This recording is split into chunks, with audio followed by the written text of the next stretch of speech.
Вы можете учиться сейчас просто у преподавателей просто со всей планеты, и это огромная возможность, и мне кажется, ее не стоит упускать. Всем привет, это Ольга. Сегодня я хочу поговорить на тему эффективности уроков рисования онлайн. Я сама провожу сейчас уроки в основном только в формате онлайн. Уже делаю это достаточно давно, мне это очень нравится, мне нравится сам процесс, мне нравятся результаты. И у учеников тоже есть большие результаты, то есть, в общем-то, с теми задачами, с которыми они обращаются, они справляются, и они достигают тех целей, которые мы ставим. Но часто бывает, да, такое непонимание и недоверие со стороны часто родителей, если мы говорим о детях, подростках. Да и со стороны взрослых тоже, да, кто сам хочет учиться, часто есть такой момент недоверия, ощущение, что это какой-то не такой качественный формат, что в этом формате нельзя передать действительно навык, да, нельзя вот эту материальность ощутить. И есть часто вопросы, а как же там вот искажается на экране перспектива, как же можно рисовать фотографии. То есть много вопросов, много возражений. Ну, как правило, они исходят от тех, кто никогда в жизни этот формат не пробовал.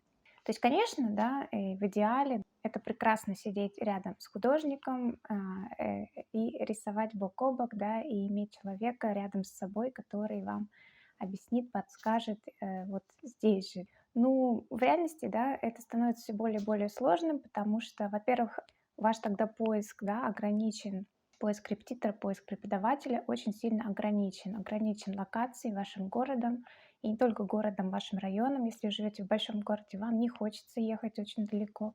И также нужно еще, чтобы в этой локации, да, был подходящий вам преподаватель. И получается, что люди ищут преподавателя, люди, которые ищут оффлайн занятия, они ищут преподавателя только по параметрам локации, близости к дому, ну или если они готовы ездить далеко, того человека, который в принципе еще, да, готов проводить занятия у себя, или если мы говорим об индивидуальных занятиях, то есть это, в общем-то, не всегда, да, мастерская, это часто занятия на дому.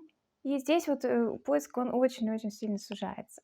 В то время как на онлайн-занятиях, да, вам доступен вообще сейчас весь мир. То есть вы можете вообще работать с преподавателем на вашем языке, да, из любой точки мира, который может жить где угодно и передать вам практически все то же самое, что он бы передал вам или она за своим рабочим столом. Это то, как работаю я. То есть в принципе, мои уроки, они никак не отличаются онлайн и оффлайн, ну, совершенно.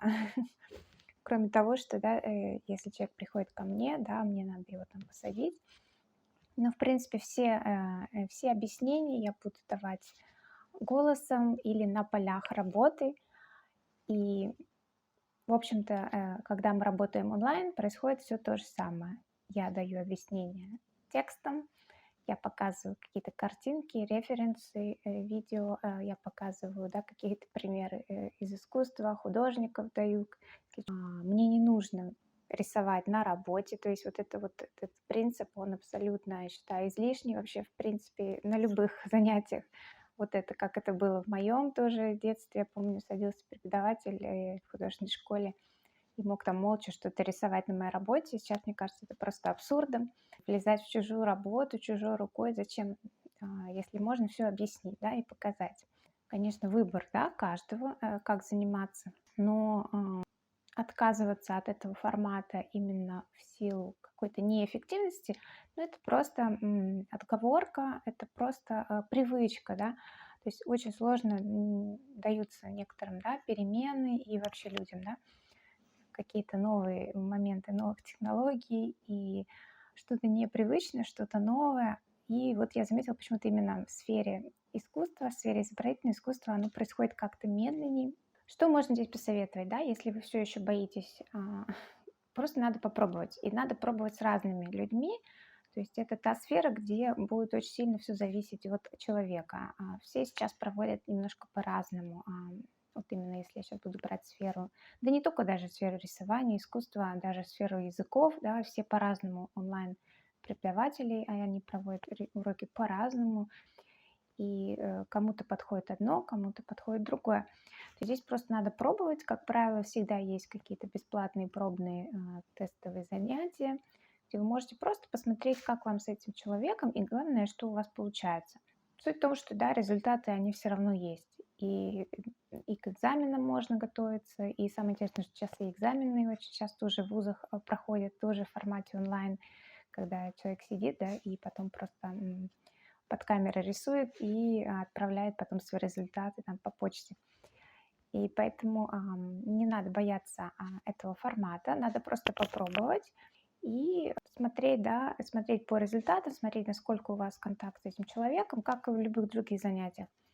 И никто не запрещает, естественно, я это всегда тоже говорю, никто не запрещает вам все равно, да, тренироваться и обучаться в обычном потом формате вне занятий все домашние задания, да, вы можете делать с натурой, вы можете рисовать скетчи, наброски, можете ставить себе натюрморты, вы можете, да, дальше вести обычную такую жизнь, да, обучение, в плане обучения рисунку, живописи, графики. Но, тем не менее, да, это очень удобно иметь вот такого онлайн-наставника, к которому можете, да, не выходя из дома, обратиться за помощью в удобное вам время и абсолютно, да, и без каких-то дополнительных затрат временных, материальных тоже. То есть вы можете подобрать преподавателя именно под ваш запрос по финансам и по уровню, и по всем параметрам. То есть ваш выбор, он абсолютно сейчас по всему миру, да, вы можете учиться сейчас просто у преподавателей просто со всей планеты, и это огромная возможность, и мне кажется, ее не стоит упускать. Я, в свою очередь, да, приглашаю на свои занятия. Сейчас как раз идет дополнительный набор, и я сейчас развиваю тоже помимо классического рисунка и живописи, да, и иллюстрации, я также развиваю абстрактные занятия, абстрактным искусством. И также готовлю студентов на поступление на графический дизайн. То есть мы именно учимся мыслить более абстрактно, более концептуально. То есть это такая база, которая необходима тоже дизайнеру. Все это я тоже даю на своих уроках. Вот, так что, кому интересно, вы можете мне написать в мессенджеры, и все ссылки у меня здесь даны. Вот, буду рада вас видеть. Также, да, сейчас как раз я провожу бесплатные диагностики, на которых вы можете просто протестировать свой уровень. Вот, буду рада вас видеть. На этом пока все. Всем пока.